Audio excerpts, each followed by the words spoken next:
Justice Aminuddin Pakistan की पहली वफाकी आईनी अदालत के चीफ जस्टिस मुकर्रर। नोटिफिकेशन जारी। जस्टिस अमीनुद्दीन कुछ देर बाद वफाकी आईनी अदालत के चीफ जस्टिस का हलफ उठाएंगे। हलफ बर्दारी की तकरीब ऐवान सदर में होगी। तकरीब में आला अदलिया के जजेस और दीगर हुकाम शरीक। वफाकी आईनी अदालत के लिए मुमकिन जजों के नाम भी सामने आ गए।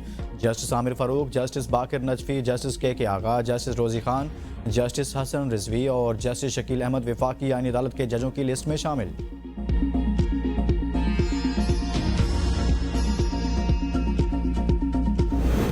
27वीं यानी तरमीम पर गौर के लिए chief justice Pakistan justice Yahya Afridi ने फुल कोर्ट इजलास बुला लिया। जुमे की नमाज के बाद 2 बजे होगा। सुप्रीम कोर्ट के 3 जज जस्टिस मंसूर अली शाह, जस्टिस अतर मिनल्ला और जस्टिस सलाहुद्दीन पेनहोर्स ने 27वीं यानी तरमीम से मुतल्लिक चीफ जस्टिस को खतूत लिखे थे।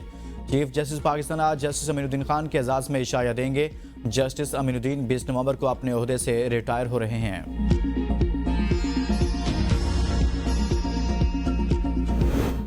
27वीं यानी तरमीम की मंजूरी पर एतराज़ात। सुप्रीम कोर्ट के जस्टिस मंसूर अली शाह और जस्टिस अतर मिनल्ला मुस्तफ़ी इस्तीफ़े सदर मुमलिकत को अरसाल अपने चैम्बर्स भी खाली कर दिए। जस्टिस मंसूर का कहना है कि 27वीं तरमीम आईन पाकिस्तान पर संगीन हमला है।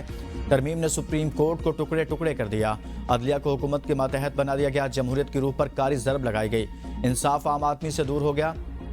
जस्टिस अतर मिनल्ला ने कहा 27वीं तरमीम के मंजूर होने से पहले चीफ जस्टिस ऑफ पाकिस्तान को खत लिखा था। वो आइन जिसको बरकरार रखने और दिफा करने का हलफ उठाया था वो अब नहीं रहा।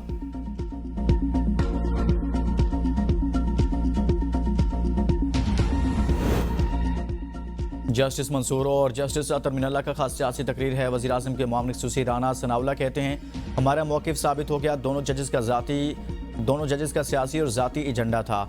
जजेस ने किस तरह कहा कि 27वीं तरमीम आइन पर हमला है। वज़ीर ममलिकत बराए कानून बैरिस्टर अकील बोले जजेस का इस्तीफ़ा देना इनका हक है, लेकिन खतूत में ये लिखना कि अदलिया पर हमला है ये सरासर गलत है। अगर इनका कोई गिला है तो वो चीफ जस्टिस से बात कर सकते थे।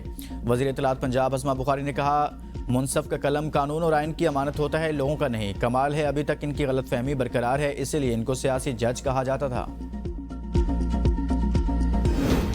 तरमीम के नाम पर अदलिया से खिलवाड़ किया गया, ऐसे फैसलों से मुल्क में इंतशार फैलेगा। चेयरमैन पीटीआई बैरिस्टर गौहर की मीडिया से गुफ्तगू। कहा 26वीं और 27वीं यानी तरमीम में बहुत फ़र्क है। हम कोशिश कर रहे हैं कि जमहूरियत चले। सुप्रीम कोर्ट ऑफ पाकिस्तान रह गया लेकिन चीफ जस्टिस नहीं रहा। अगर तरमीम करनी भी है तो इदारों की आज़ादी और लोगों की मर्जी से होनी चाहिए। पाकिस्तान तहरीक इंसाफ अदलिया की आज़ादी को वापस लाएगी।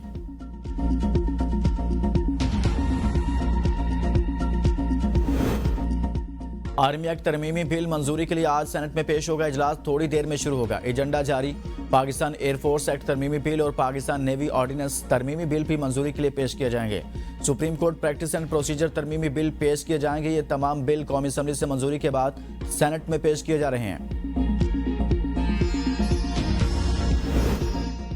और पाकिस्तान और श्रीलंका के दरमियान दूसरा वनडे आज खेला जाएगा। चेयरमैन पीसीबी मोहसिन नकवी का श्रीलंकन हाई कमिश्नर के हमरा रावलपिंडी स्टेडियम का दौरा।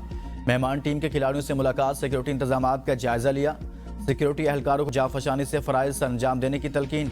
मोहसिन नकवी ने पाकिस्तान का दौरा जारी रखने पर श्रीलंकन खिलाड़ियों का फर्दन शुक्रिया अदा किया।